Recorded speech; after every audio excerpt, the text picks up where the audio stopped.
On July 19, 2007, Prime Minister Harper and CARICOM heads of government announced the launch of negotiations towards a comprehensive free trade agreement. The CARICOM heads of government in May last year took the agreement to move towards the negotiation of a free trade agreement at the time between CARICOM and Canada. CARICOM member states, the CARICOM, the COTED, the Council on Trade and Economic Development of CARICOM, took the decision in November of 2008 to delay the actual start of the negotiations to enable member states to consult and to discuss and to determine their precise priorities, among which is the development aspects of the proposed Canada-CARICOM trade arrangement. It is expected that Canadians would be pursuing a free trade agreement as opposed to any other dispensation, as is of the trend with most developed countries in the recent past. Canada is committed to concluding a mutually beneficial trade agreement with CARICOM that takes into account differing levels of development, the vulnerabilities of island states, and trade-related challenges. A trade agreement will give legal coverage to the arrangement between CARICOM countries and Canada when the existing CARICOM arrangement expires in 2011.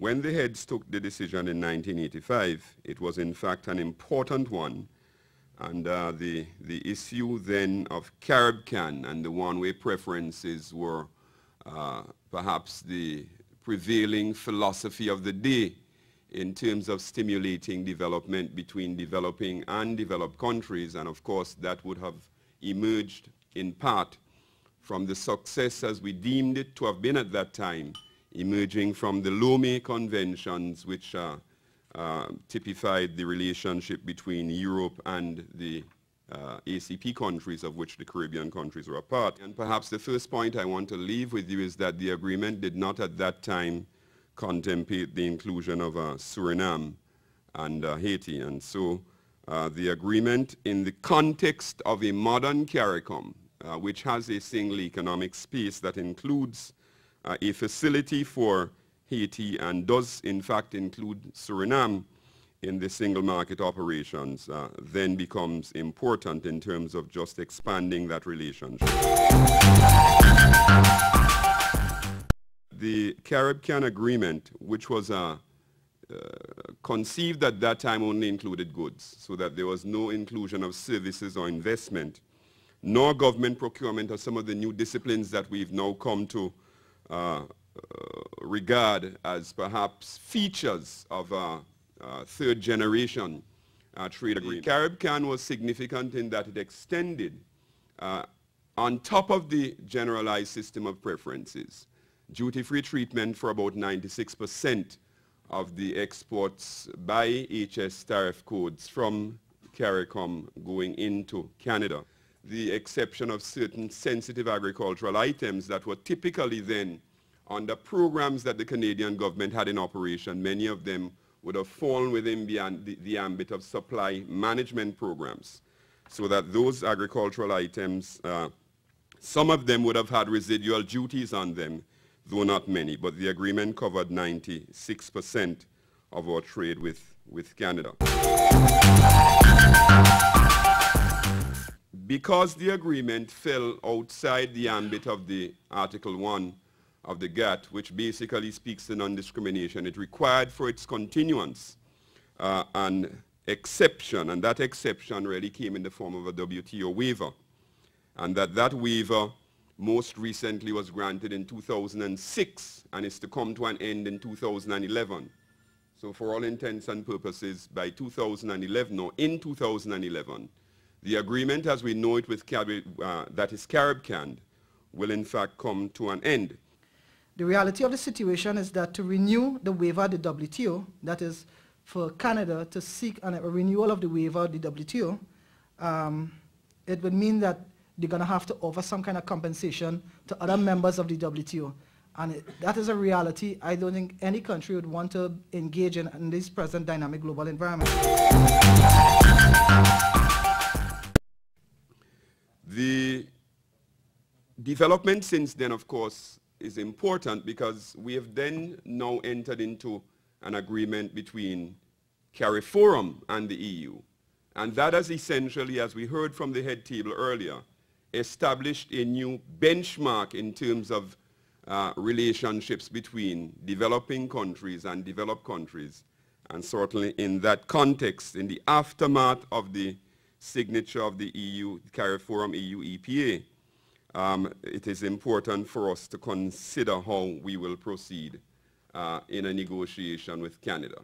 In the context again of the EPA, agriculture happens to be the sector for which benefited most significantly from the list of products excluded from tariff liberalization on the part of CARICOM countries. As a matter of fact, 75% of the imports of agricultural commodities from Europe will continue to face the normal tariff upon entry into CARICOM.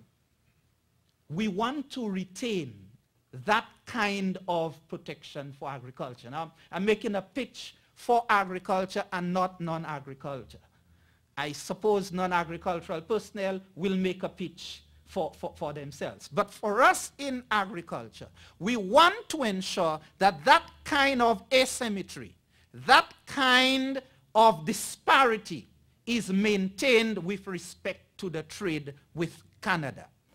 It can only be hoped that the astute guidance and leadership of CARICOM negotiators would afford this region sensitive products, especially in the agricultural sector, the policy space that is needed to allow for sustainable growth and possible the development of champion firms in the sector, in the industry.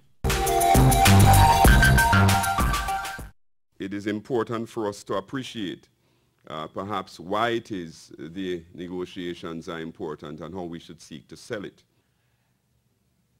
CARICOM, like any other country, enters into trade arrangements for various reasons. One, as I made mention earlier, there is that legal necessity. The agreement would govern or would indicate the kind of arrangements, the rules under which goods and services can be traded between the countries concerned. Now that is needed. If you go back into history, or if you look at international trade, you'd observe that the trade between CARICOM countries and the European countries was governed first by the Lomé Convention, then the Cotonou Agreement of 2000, and finally by the EPA Agreement, which we signed in 2000, which we signed last year, 2008. A trade agreement is necessary, always necessary, in order to determine the precise rules under which the goods would move from one country to another.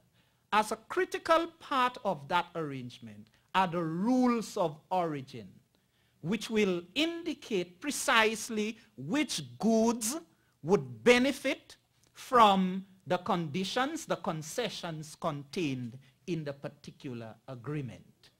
So whether it is trade with the US, trade with Canada, trade with Europe, there must be rules to determine precisely what those arrangements are.